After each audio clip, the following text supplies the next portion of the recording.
ሰላም የጃኪሶ ቤተሰቦች፣ በዛሬው የፊልማችን ታሪክ ላይ ፍቅር ማለት ለሱ ተራ ጨዋታና ሴቶች ማለት ደግሞ የዚያ ጨዋታ መጠቀሚያ ዕቃ እንደሆኑ አድርጎ የሚያስብ አንድ ሀብታምና ባለጌ የሆነ የትልቅ ድርጅት ኃላፊን ግራ የሚያጋባ ታሪክን እንመለከታለን። ይህ አለቃ እያንዳንዱን ከሴት ጋር የሚያደርገውን ጾታዊ ግንኙነት በራሱ ልዩ በሆነ መንገድ ሲሆን የሚፈጽመው ዘወትር በሴቶች ላይ አዲስ ነገርን መሞከር በጣም ይወድ ነበር። ነገር ግን ከዕለታት አንድ ቀን በገዛው ቢሮ ውስጥ በምትሰራ አንዲት ቆንጅዬ ሴት ላይ በፍቅር ይወድቃል። ይህችም ሴት ታዲያ እስከ ዛሬ ድረስ ምንም አይነት ወንድ እሷ በምትፈልገው መንገድ ስሜቷን ማርካትና ደስታ ሊሰጣት የቻለ ወንድ ገጥሟት ስለማያውቅ ወንድ የሚባል አትፈልግም ነበር። መጀመሪያ አካባቢ ይህን ባለጌ አለቃዋን እምቢ ብትለውም ነገር ግን እሱ በፍጹም ተስፋ ሳይቆርጥ ደጋግሞ በመጀንጀን ቀስ በቀስ በመካከላቸው ለበርካታ ቀናት ለእይታ ደባሪና አነጋጋሪ የሆነ መጠላለዞች መካሄድ ይጀምራሉ። ይሁን እንጂ መጨረሻቸው ግን ለመገመት አስቸጋሪ ይሆንባቸዋል ይለናል የዛሬው ቴል ሚ ዋት ዩ ዋንት የተሰኘው ምርጡ ፊልማችን። እስከ ፊልሙ መጨረሻው ድረስ ላይክ፣ ሼር፣ ኮሜንት እና ሰብስክራይብ እያደረጋችሁ አብራችሁኝ ቆዩ።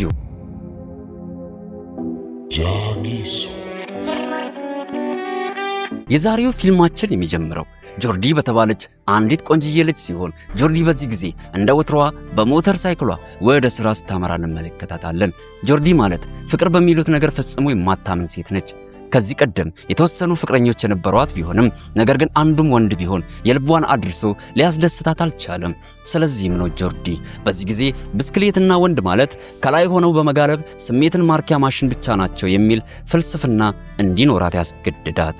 እዚህም ጋር ጆርዲ ልክ ወደ ቢሮዋ እንደደረሰች የማኔጅመንት ክፍል ኃላፊ ሞኒካ የተባለች ሴት መጣ ብዙ ስራ ትሰጣትና ጆርዲ ቀኑን ሙሉ ምንም ሳታርፍ የተሰጣትን ስራ በመስራት ታሳልፍ ጀመር። አመሻሽ ላይ ሞኒካ መጣ ጆርዲን ለምን ለራት አብረን አንወጣም ብላ ተጠይቃታለች። ይሁን እንጂ ጆርዲ ግን ስራው ስላልተጠናቀቀ ፍቃደኛ ልትሆንላት አልቻለችም። ቀጥሎ ሞኒካ ሚጌል ከተባለ ሰራተኛ ጋር ጆርዲን ለብቻዋ ጥላት ትወጣለች። ጆርዲን በቢሮ ውስጥ ለብቻዋን በመቅረት ስራዋን ለመጨረስ መታገሏን ትቀጥላለች። ልክ ስራዋን እንደጨረሰችም ጆርዲ ፕሮጀክቱን በሞኒካ ጠረጴዛ ላይ አስቀምጣ ወደ መኪና ማቆሚያው ታመራለች። ይሁን እንጂ እዚያ ስትደርስ ግን እግሮቿ ወደፊት አልጓዝልሽ ይሏታል። ምክንያቱም ሞኒካና ሚጌል ከማዶ በኩል ነፍሳቸው እስኪወጣ ድረስ እየተነጫጩና በራሳቸው ዓለም ውስጥ ጠፍተው ነበር የተመለከተቻቸው። ጆርዲ ዋና ማናጀሯ ከሰራተኛዋ ጋር እንዲህ ባለው ሁኔታ ስትቀማመስ በማየቷ ለአፍታ ያህል ግራ ነበር የተጋባችው። ይሁን እንጂ እነሱ የሚያደርጉትን ነገር በትኩረት በማየቷ የተነሳ በውስጧ ትልቅ የስሜት እሳት ነበር የተነሳው። ቀጥሎም ወደ ቤት ከተመለሰች በኋላ ጆርዲ አይምሮዋ ባየችው ነገር ሊረጋጋላት አልቻለም ነበር። በዚህም ጊዜ በጣም መሽቶና ሌሊት ላይ በመሆኑ የተነሳ ወደ ማንም ዘንድ ሄዳ ራሷን ማስተንፈስ አልቻለችም። ስለዚህ እንደምንም ራሷን በራሷ እየደባበሰች በማረጋጋት ምሽቱን ታሳልፋለች። በማግስቱም ጠዋት ጆርዲ በድጋሚ ወደ ቢሮ ትመጣለች። ወደ ቢሮም እንደደረሰች ሰው በሞላበት ሊፍት ውስጥ ትገባለች። በስተመጨረሻም ሁሉም ሰራተኛ ከሊፍቱ ወጥተው በውስጡ ጆርዲና አንድ በጣም ቆንጆ የሆነ ወንድ ብቻ ይቀራሉ። ጆርዲም እሱን ዞራ ባየችው ቅስፈት ከትናንት ማታ ጀምሮ በውስጧ ሲንቀለቀል የነበረው የስሜት እሳት በድጋሚ ተነስቶ አእምሮዋ ወደ ቆንጅዬው ወጣት ይቆዘበዝባት ጀመር። ብዙም ሳይቆይ ደግሞ በድንገት መብራት ይጠፋና ሊፍቱ መሃል ላይ ቀጥ ብሎ ይቆማል። በመካከላቸው ከባድ ጸጥታ መስፈኑና እሷን መረባበሿን ባስተዋለ ጊዜ ቆንጅዬው ወጣት ጆርዲን ምን ነው ደነገጥሽ እንዴ? ችግር አለ ሲል ይጠይቃታል። ጆርዲን በተዘጋ ሊፍቱ ውስጥ ለረጅም ጊዜ መቆየት በጣም እንደሚጨንቃትና እንዲህም ባለ ቦታ ላይ መገኘቷ በጣም እንድትፈራ እንዳደረጋት ትነግረዋለች። ይህም ሁኔታዋን በተመለከተ ጊዜ ቆንጅዬው ወጣት በቀስታ ወደሷ ቀርቦ ጉንጯ ላይ በፍቅር ይስማታል። ይህም ነገር በጆርዲ ውስጥ ሲቀጣጠል የነበረውን የስሜት እሳት ይበልጥ ያነሳሳዋል። ቀጥሎም ጆርዲ ራሷን መቆጣጠር አቅቷት በስሜት ልትከንፍ ስትዘጋጅ በዚያው ቅስፈት መብራት ተመልሶ ይመጣና ሊፍቱ መንቀሳቀስ ይጀምራል። ከጥቂት ቆይታም በኋላ ሁለቱ ወደሚፈልጉት የፎቁ ላይኛው ክፍል ላይ ይደርሳሉ። ይሁን እንጂ ሁለቱ ግን ልክ ከሊፍቱ ውስጥ እንደወጡ ጆርዲ አንድ ያልጠበቀችው ነገር ተከስቶ እጅግ ትደነቃለች። እዚህም ጋር ሞኒካ ቆንጅዬውን ወጣት ስሙን በአክብሮት ጠርታው አለቃዬ ስትለው ነበር የተመለከተችው። ከዚህም በመቀጠል ነበር ጆርዲ የወጣቱ ስም ኤሪክ እንደሆነና የድርጅቱ ባለቤት መሆኑንም የተረዳችው። እሱ በዚህ ጊዜ ወዲህ የመጣው ወላጅ አባቱ በቅርብ ስለሞተ ነበር። አሁን ላይም ሁሉን ነገር ለማስተዳደር ወደ ድርጅቱ ተከስቷል። ቀጥሎም ሞኒካ ኤሪን ከጆርዲ ጋር ታስተዋውቀዋለች። ከዚህም በመቀጠል ኤሪክና ሞኒካ ጆርዲ ስለሰራችው ፕሮጀክት ለመወያየት ተያይዘው ወደ እሱ ቢሮ ያቀናሉ። ከውይይታቸውም በኋላ ኤሪክ ወጥቶ እንደሄደ ሞኒካ በዚያው ቅስፈት ጆርዲን ጠርታት የሰራችውን ፕሮጀክት ወደ ቆሻሻ መጣያ ውስጥ ከጣለችው በኋላ ኤሪክ በፍጹም ስራውን እንዳልወደደው፣ ስለዚህ ዛሬ በድጋሚ መስራት እንዳለባት ትነግራታለች። ጆርዲን ፕሮጀክቱን በድጋሚ ሌሊቱን ሙሉ በቢሮ ውስጥ ከመስራት ውጭ ሌላ ምንም አማራጭ አልነበራትም። ይሁን እንጂ በዚህ ጊዜ ግን በድጋሚ ሞኒካና ሚጌል እየተቀማመሱ የሚያሰሙት ድምፅ ትኩረቷን ይስበዋል። ሁለቱ በዚህ ጊዜ በቢሮ ውስጥ ማንም ሰው የለም ብለው ስላሰቡ ነበር በፈለጉት መንገድ ለመቀማመስ የወሰኑት። ቀጥሎም ጆርዲ ተደብቃ እነሱ የሚያደርጉትን ነገር እያየች ሳለ ድንገት ኤሪክ ወደ አጠገቧ ይመጣል። ከዚያም በቀስታ ጆርዲን እነሱ የሚያደርጉት ነገር ደስተኛ ካደረገሽ አንቺም ከፈለግሽ ከኔ ጋር እዚሁ ማድረግ ትችያለሽ ብሎ ያሻፍዳታል። ጆርጂን በንግግሩ እጅግ ተደናግጣ አዲሱን ፕሮጀክት ጠረጴዛ ላይ አስቀምጬልሃለሁኝ አሁን ወደ ቤት መሄድ አለብኝ ብላው ወሬውን በፍጥነት ትቀይሯለች። ይሁን እንጂ ኤሪክ ግን ትንሽ እንድትቆይ እየጠየቃት የፍቅር ስሜቱን ለማሳየት ሲል በቀስታ ጸጉሯን ይፈታዋል። ኤሪክ ከመጀመሪያ ግንኙነት ጀምሮ በጆርዲ ቁንጅና ተማርኮ ስለነበር በእርጋታ ነገ ማታ ለራት ግብዣ ይዤሽ ልውጣ ብሎ ይጠይቃታል። ጆርጂም በዚህ ጊዜ ነገሮች በጣም እየፈጠኑባት ስለመጡ በጥያቄው እጅግ ትደናገጣለች። ቢሆንም ግን በእርጋታ ከገዛ አለቃዬ ጋር እሽኮለሌ ለማለት መውጣቴ ትክክል አይሆንም ብላ በግልጽ ትነግረውና ባለበት ጥላው ትሄዳለች። በማግስቱም ጠዋት ጆርዲ በቤት ውስጥ ሆና ከምትወዳት ድመቷ ጋር እየተጫወተች ሳለ ድንገት የመግቢያ በሩ ደወል በተደጋጋሚ ይጮህ ጀመር። ጆርዲ ሜዳ በሩን ስትከፍተው ኤሪክን ደጅ ላይ ቆሞ ታገኘዋለች። ኤሪክን በዚህ ጊዜ ወደ ቤቷ የመጣው በድጋሚ ለራት ግብዣ እንውጣ ብሎ ሊጠይቃት ነበር። ጆርጂም ይህን ጥያቄውን ድጋሚ ስላነሳባት ግራ ተጋብታ ሰዎች እኮ ስለዚህ ነገር ሲያውቁ የተሳሳተ ትርጉም ነው የሚሰጡት፣ ስለዚህ ባክን ብትሄድ ይሻላል በማለት ጥያቄውን ውድቅ ታደርጋለች። ይህን ምላሿንም በሰማ ጊዜ ኤሪክ ተስፋ ቆርጦ ተመልሶ ሊሄድ ሲዘጋጅ ጆርዲ ድንገት ታስቆመውና አብሬ ሄዳለሁ፣ ነገር ግን ለመዘጋጀት ትንሽ ጊዜ ይወስድብኛል፣ ትጠብቀኛለህ ትለዋለች። ኤሪክም ውጭ ሆኖ ሊጠብቃት ይወስናል። ይሁን እንጂ ጆርዲ ግን ከታሰበው በላይ ነበር ለመዘጋጀት ጊዜ ይወሰድባት። ቀጥሎም ጆርዲ ብዙ ልብሶችን እየመረጠች በመቀያየር ከዘገየችበት በኋላ በስተመጨረሻ ወደ ታች ስትወርድ በጣም አምሽቷ ይታወቃታል። ልክ ወደ ውጭ እንደወጣችም ደጇ ላይ የቆመችው የኤሪክን አስደናቂና ውድ የሆነች መኪና ተመልክታ ምራቋን ትውጠዋለች። ቀጥሎም ወደ ውስጥ ገብታለ ኤሪክ ዘወትር እንዲህ አይነት ውብ መኪና መንዳት ትፈልግ ነበር ብላ የውስጣን ስሜት ሳይታወቃት ትተነፍሰዋለች። ኤሪክም ይህን ሲሰማ እየቀለደ ይህ መኪና እኮ በጣም ከባድና ዘመናዊ ነው፣ ልትቆጣጠሩ የምትችይው አይመስለኝም ይላታል። ይህንንም ስትሰማ ጆርዲ በፈገግታ በእርግጥ እንደዚህ አይነት ከባድ መኪና መቆጣጠር አቅሙ የለኝም፣ ነገር ግን አንተ ካጠገቤ ካለ መንዳት የሚከብደኝ አይመስለኝም በማለት ፍቅር በተሞላው መንገድ ትመልስለታለች። በጉዟቸው መካከልም በሚደረጉ ቀልዶችና ድብቅ የሆኑ የመፈላለግ ስሜቶች ታጅበው አንድ ላይ እራት ወደሚበሉበት ትልቅ ሬስቶራንት ይደርሳሉ። በመቀጠልም ኤሪክ ተወዳጅ የሚባለውን ምግብ እንዲመጣላቸው ያስደርጋል። በዚህም ጊዜ ጆርዲ በምግብ ምርጫው በጣም ተደንቃ በቻለችው አቅም ታሞጋግሰው ጀመር። ኤሪክም ዘወትር የተለያዩ የምግብ ጣዕሞችን መሞከር እንደሚወድና በዛሬውም የምግብ ምርጫው በጣም ደስተኛ እንደምትሆን እርግጠኛ ሆኖ ይነግራታል። ብዙም ሳይቆይ ደግሞ በቀስታ ወደ እሷ በመጠጋት ለስለስ ባለ መልኩ በፍቅር ይስማት ጀመር። ይሁን እንጂ በዚህ ጊዜ ግን ጆርዲን ብትሆን ስሜቷን መክታት ስላልቻለች መሳሳሟን ትቀጥላለች። ነገር ግን በዚህ ቅስፈት እዚያው ሬስቶራንት ውስጥ የተቀመጡ ሁለት ሴቶችም ልክ እንደነሱ ሲላላሱ ይመለከታሉ። ኤሪክም ወዲያው ለምን ሄደን አንቀላቀላቸውም ወይም ደግሞ እነሱን ቁጭ ብለን እንመልከታቸው ብሎ ጥያቄ ያቀርብላታል። ጆርዲም ይህን ነገር ስትሰማ በጣም ትደነግጥና ምንም ነገር ሳትለው ባለበት ጥላው በቀጥታ ወጥታ ወደ ቤቷ ትሄዳለች። በዚያ ሁለት ምሽት ጆርዲ በጣም ትረባበሽ ጀመር። ምክንያቱም ጆርዲ በመካከላቸው የፍቅር ስሜት ይኖራል ብላ ነበር የጠበቀችው። ይሁን እንጂ የኤሪክ እንግዳ የሆነ ፍላጎቱ ግን ሙሉ በሙሉ ነበር የፍቅር ስሜቷን ያበላሸው። በማግስቱም ኤሪክ ወደ ቤቷ መጥቶ በድጋሚ እንውጣ ብሎ በማባበል ሊያሳምናት ይሞክር ጀመር። ጆርዲ መጀመሪያ አካባቢ የሥራ ምክንያት አቅርባ አይሆንም ስትለው ትቆይና ድንገት የኤሪክን ቅንጡ የሆነ መኪና ተመልክታ ወዲያው አብረው ለመውጣት ትስማማለች። ቀጥሎም ኤሪክ መኪናውን እንድትነዳው ይፈቅድላታል። ቀኑን ሙሉ ከተማዋን አንድ ላይ በመዞር ስለራሳቸው ብዙ ነገሮችን በመወያየት በደንብ ይተዋወቃሉ። አመሻሽ ላይም ኤሪክ ጆርዲን ወደ ዘመናዊና ውድ ወደ ሆነው መኖሪያ ቤቱ ይወስዳታል። እዚህም ጋር ጆርዲ ቤቱ ቅንጡና ደረጃውን የጠበቀ መሆኑን ተመልክታ በጣም ትደመማለች። ከዚያም ላይ ኤሪክ እያደናነቀች ማውራቷን ትቀጥላለች። በዚህም ጊዜ ኤሪክ ለጆርዲ በዚህ ዓለም ላይ ለሚገኝ ለማንኛውም ደስታና እርካታ የራሱ የሆነ የሚከፈል ዋጋ አለው፣ እያንዳንዱም ሰው ያንን ዋጋ አንድ ቀን መክፈል አለበት ይላታል። ጆርዲን በጣም በመጓጓት ለመሆኑ የሚከፈለው ዋጋ ምን ይሆን ስትል ትጠይቀዋለች። ኤሪክም ዋጋውን ለመገንዘብ ላንቺ ብዙም አይከብድሽም፣ ነገር ግን አንቺ ከፈለግሽ ከኔ ጋር አንድ ትንሽ ጨዋታ መጫወትና የእርካታን ዋጋ ማወቅ ትችያለሽ። በዚህም ጨዋታ ታዲያ እኔ ያልኩሽ ነገር ብቻ ነው እሺ የምታደርጊው ይላታል። ጆርዲም ነገሩ ሰለምን እንደሆነ ወዲያው ስለገባት ብዙም ሳታስብበት እሺ እንጫወት ትለዋለች። ከዚህም በኋላ በመካከላቸው አስደሳችና ለየት ያለ ከዚህ ቀደምም ጆርዲ አድርጋው የማታውቀው ደስ የሚል የስሜት ጨዋታ ይጀምራል። ነገር ግን በዚያ ጨዋታ ወቅት ኤሪክ በሚስጥር ቪዲዮ ይቀርጻት ነበር። ኋላ ላይ ቪዲዮውን ለጆርዲ ሲያሳያት መጀመሪያ አካባቢ ቪዲዮውን ስታየው እንዴት አድርጎ እንደነጫት ተመልክታ ደስ ብሏት ነበር። ነገር ግን ከሷ ውጭም ሌላ ሴት በቪዲዮው ላይ መምጣቷን ስትመለከት በድንጋጤ ፈዛ ትቀራለች። በዚያ ሰዓት አይኖቿን ተከድና እሱ እየቀመሳት ስለነበር ምንም ነገር አላስተዋለችም። ስለዚህ ጆርዲ በቁጣ እየጮኸችበት እንዴት እንዲህ አይነት አሳፋሪ ነገር በኔ ላይ ታደርግብኛለህ ብላ ተጠይቀዋለች። ኤሪክም አብራቸው ስትላላስ የነበረችው ሴት የቅርብ ጓደኛው እንደነበረችና ይህም ነገር የጫወታው አንዱ ድብቅ ክስተት እንደሆነ በመግለጽ ሊያስረዳት ይሞክራል። ይሁን እንጂ ጆርዲ ግን እሱ የሚለውን ነገር ምንም ልትቀበል ስላልቻለች በሀብት የምትመካ ስዳደግ ባለጌ ልጅ ነህ ብላ ሰድባው በንዴት ጥላው ትወጣለች። ወደ ቤትም ስትደርስ የጆርዲ ቁጣ ጣሪያ ነክቶ ስለነበር እንደምንም ብላ ራሷን ለማረጋጋት መሞከር ትጀምራለች። በማግስቱም ጆርዲ ቢሮ ውስጥ ሞኒካና ኤሪክ አስጠርተዋት ለድርጅታቸው ትልቅ ፕሮጀክት ከኤሪክ ጋር ወደ ባርሴሎና መሄድ እንዳለባት ይነግሯታል። ይሁን እንጂ ጆርዲ ግን በትናንትናው ክስተት አሁን ድረስ ተናዳ ስለነበር እኔ አብሬው አልሄድም በማለት ምላሽ ትሰጣቸውና ወደ ቤቷ ትመለሳለች።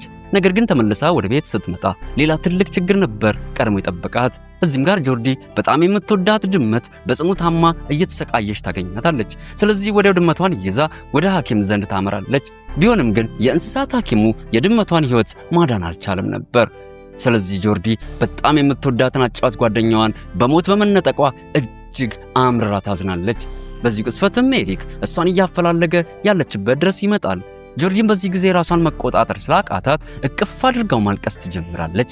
ኤሪክም ምንም ነገር ሳይናገር ጆርዲን አቅፎ በማጽናናት ስሜቷን ይጠብቅላት ጀመር። ያንንም ዕለት ምሽቱን አብሮ ያሳልፋሉ። በማግስቱም ጠዋት ኤሪክ ለጆርዲ ቆንጆ ቁርስ አዘጋጅቶ ይጠብቃታል። ይህም አክብሮትና እንክብካቤው የጆርዲን ልብ በፍቅር ይሞላውና ላጠፋው ጥፋት ይቅርታ ለማድረግ ትወስናለች። ኤሪክም ምን ያህል እንዳስቀየማት ስለተሰማው ይቅርታ ይጠይቃትና በድጋሚ ወደ ባርሴሎና አብራው እንድትሄድ ይጠይቃታል። እሷም በስተመጨረሻ እሺ ብላ ትስማማለች። ይሁን እንጂ አንድ ቅድመ ሁኔታ ግን ታስቀምጥለታለች። ይህም ቅድመ ሁኔታ ከስራ ውጭ ምንም አይነት የፍቅርም ሆነ የጾታ ግንኙነት አይኖረንም፣ አልጋችንም ቢሆን የተለያየ ነው የሚሆነው የሚል ነበር።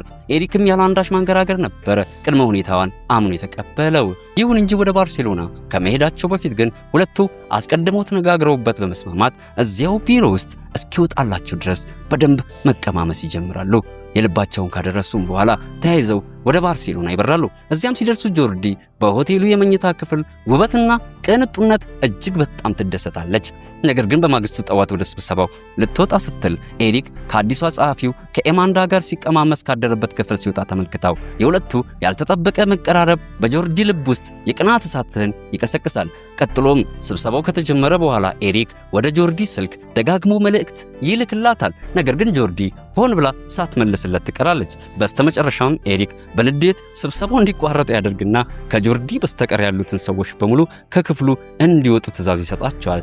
ከዚህም በመቀጠል ሁለቱ ልክ ብቻቸውን እንደቀሩ ኤሪክ ጆርዲን ለምንድን ነው ያዘንሽብኝ ብሎ ይጠይቃታል። ጆርዲም አንተ የመጣው ለስራ ሲሆን ነገር ግን ትኩረት በሙሉ በአዲሷ ጸሐፊ ላይ በመሆኑ ስራህን በትክክል እየሰራ አይመስለኝም በማለት ትወቅሰዋለች። በዚህም ጊዜ ኤሪክ እየሳቀ ወደ ራሱ አስጠግቶ በመደባበስ የጆርዲ ቁጣ ወዲያው እንዲበርድ ያደርጋል። ቀስ በቀስም መላላሳቸውን በመቀጠል ስሜታቸው እየጋለ መጥቶ ጆርዲ አስቀድማ ያስቀመጠችውን የራሷን ቅድመ ሁኔታ ሙሉ በሙሉ እርግፍ አድርጋ ትረሳዋለች። ምክንያቱም አሁን ላይ እሷ ከድሮ ጀምሮ በምትፈልገው አይነት መንገድ የእርካታ ጥግ ላይ የሚያደርሳትን ጀግና ወንድ ኤሪክን አግኝታለች። ቢሆንም ግን ኤሪክ በስሜት አንጀቷ ከመራሱ በፊት ድንገት ያስቆማትና ማታ ላይ ወደ አንድ ልዩ ቦታ ሊወስዳት እንደሚፈልግ ነግሯት ጥሏት ይወጣል።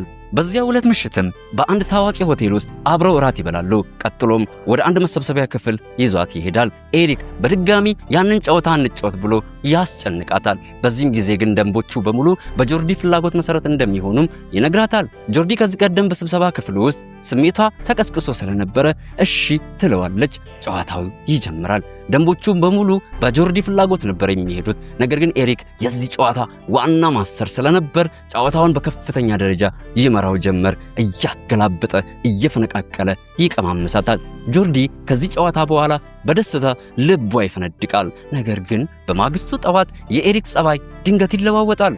አይኖቿን እንኳን ሳያይ ያለፈው ስብሰባ ከተጠበቀው በላይ በጥሩ ሁኔታ አልፏል። አሁን ደግሞ የቀረውን ስራ በሙሉ ኤማንዳ ትጨርሷለች። ስለዚህ አንቺ ከፈለግሽ ለጥቂት ቀናት እረፍት መውሰድ ትችያለሽ ይላታል። ጆርዲ ይህን ስትሰማ በድንጋጤ ፈዛ ትቀራለች። ኤሪክ በአንድ ሌሊት ውስጥ እንዴት እንዲህ ሊቀየር እንደቻለ መረዳት አልቻለችም። በዚህም ነገር ልቧ ተሰብሮ ወደ አባቷ ቤት ተመልሳ ትሄዳለች። ጆርዲ በዚህ ጊዜ እናቷ ብትሞትም መላው ቤተሰቧ እዚያ ነበር የሚኖረው። ኤሪክ ያደረገባትን ለመርሳት ከእነሱ ጋር እየተጫወተች ራሷን ከሐዘን ስሜት ለማራቅ ትታገለው ጀመር። በዚያው ዕለት ምሽት ኤሪክን ለመርሳት ወደ አንድ ፓርቲ ዘንድ ጎራ ብላ መጠጥ ያለ አቅሟ ትጠጣለች። በዚያም ስፍራ ከአንድ አዲስ ልጅ ጋር ትተዋወቃለች። አብረውን በማውራት ጥቂት ጊዜ ያሳልፈው ይስማሙና ጆርዲ የልብ ጭንቀቷን ትንሽ ለማቃለል ስትል ያንን ምሽት ስትቀማመስ ታነጋለች። በማግስቱም ጠዋት ወደ ቤት ተመልሳ ከአባቷ ጋር በማውራት ላይ ሳለች ኤሪክ እሷን ፍለጋ መምጣቱን ድንገት ትመለከታለች። ጆርዲ ከሱ ጋር ማውራት አልፈለገችም። ኤሪክ ግን በተረጋጋ መንፈስ በጣም ስለናፈቅሽኝ ራሴን መክታት አቅቶኝ ነው የመጣሁት ብሎ ስሜቱን ያብራራላታል። ጆርዲ በንዴት እንደ አንተ አይነት ሰዎች እንደ መንገድ መብራት ቀለማቸው 10 ይቀያየራል፣ የሰዎችን ስሜትን በፍጹም አይረዱትም ብላ ትጮህበታለች። በዚህም ጊዜ ኤሪክ ለመጀመሪያ ጊዜ የልቡን ሚስጥር ያወጣዋል። በእውነት በፍቅርሽ ወድቃለሁ ብዬ ፈርቼ ነበር። ስለዚህም ነው ሆን ብዬ ካንቺ ለመራቅ የሞከርኩት። አሁን ላይ ግን በእውነቱ እንደምወድሽ ከልቤ እንደማፈቅርሽ ተረድቻለሁ ይላታል። ይህንንም በሰማች ጊዜ ጆርዲ ቁጣዋ እየበረደ ይመጣል። በስተመጨረሻም ሌላ እድል ልትሰጠው ትወስናለች። ከዚህም መግባባት በኋላ ሁለቱ የፍቅር ግንኙነታቸውን በድጋሚ ለማደስ ይሞክራሉ። ቀስ በቀስም በመካከላቸው የነበረው ርቀት እየጠበበ ይመጣል። ወደ ተለያዩ ቦታዎች እየዞሩ ይጎበኛሉ። ከጥቂት ቀናት በኋላ ኤሪክ ወደ ቤቱ መልሶ ይዟት ይመጣል። መጀመሪያ ላይ ከሁለቱ ጓደኞቹ ጋር ያስተዋውቃታል። ጆርዲ በመጀመሪያው ቪዲዮ ላይ ያየቻት ልጅ ስሟ ፍሪዳ እንደሚባልና ከፍቅረኛዋ ኤንድሪስ ጋር እንደምትኖርም ትገነዘባለች። በእርግጥ እነሱ የኤሪክ የቅርብ ጓደኞቹ ስለነበሩ ለጆርዲ ይህ ትልቅ ብሽታዋን የሚያጠራላት ጉዳይ ይሆናል። በዚያው ዕለት ምሽት አራቱም ተያይዘው ብዙ ሀብታም ሰዎች ወደሚገኙበት አንድ ፓርቲ ዘንድ ያቀናሉ።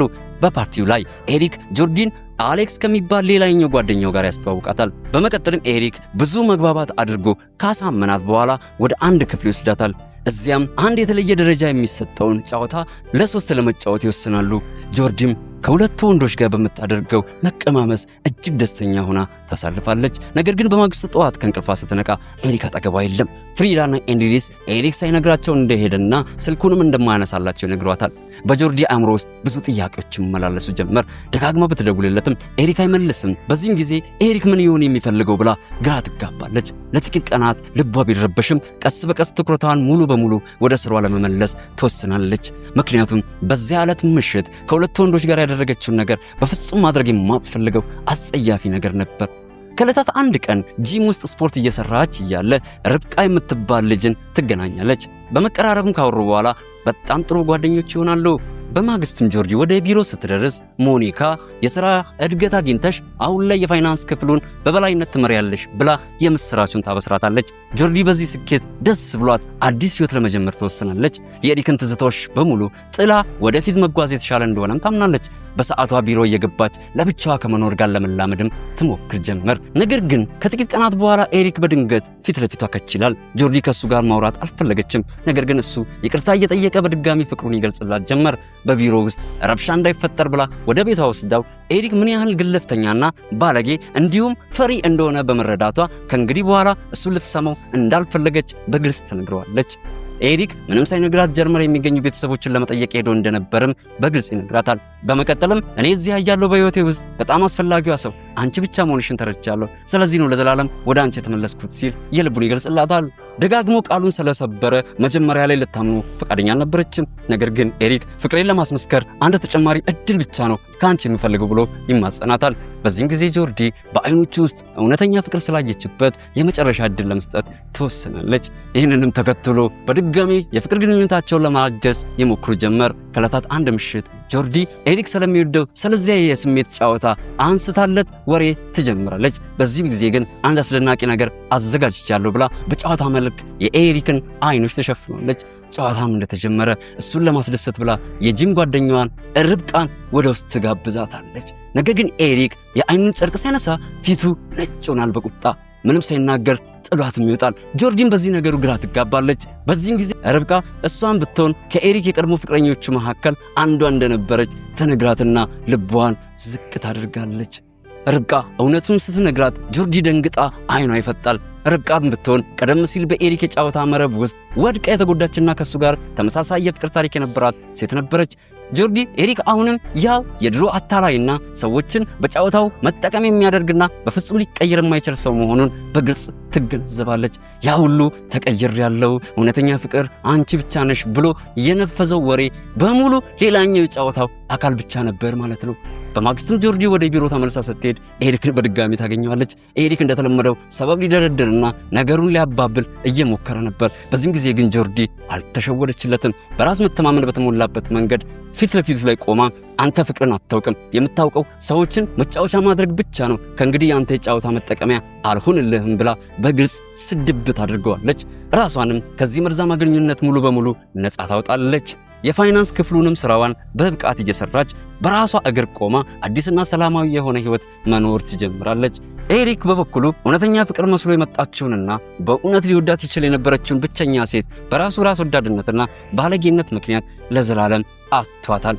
ይህም በእንዲህ እንዳለ የዛሬው የፊልማችን ታሪክ እዚህ ጋር ይጠናቀቃል። ኤሪክ በገዛ ጨዋታው ራሱ ተሸንፎ ብቻውን ሲቀር፣ ጆርዲ ደግሞ እውነተኛ ጥንካሬዋን አግኝታ ህልሟን ማሳካት ትችላለች። ከዚህ የፍቅር ፊልም ምን ተማርኩ ብላችሁ ታስባላችሁ? መልሶቻችሁን በኮሜንት ላይ አስቀምጡልኝ። ለቻናላችን አዲስ የሆናችሁ ሰብስክራይብ አድርጋችሁ የደውል ምልክቷን መጫናችሁ እንዳትረሱ። ይህን ቪዲዮ ከመጀመሪያው ጀምሮ ያያችሁ ደግሞ ላይክ፣ ሼር፣ ኮሜንትና ሰብስክራይብ ማድረጋችሁን በድጋሚ አረጋግጡልኝ። ቀጣይ ምን አይነት ፊልም ይዤላችሁ ልምጣ? ሐሳባችሁን አሁን በድጋሚ ኮሜንት ላይ አስቀምጡልኝ። በዛሬው ፊልማችን በተለያየ ቦታ ላይ ሲቀማመሱ በግልጽ የሚያሳዩ ቪዲዮዎችን ማግኘት ከፈለጋችሁ የቴሌግራም ቻናላችንን ጆይን በማድረግ የምትፈልጉትን ርዕስ እየጻፋችሁ ሙሉ ቪዲዮዎችን፣ ሙሉ ትዕይንቶችን መከታተል መመልከት ትችላላችሁ። ቀጣይ በሌላ መሳጭና ተወዳጅ ፊልም ተመልሰን እስክንገናኝ ድረስ ሳምንቱ የእናንተው ይሁን። ጃጊሶ ፊልም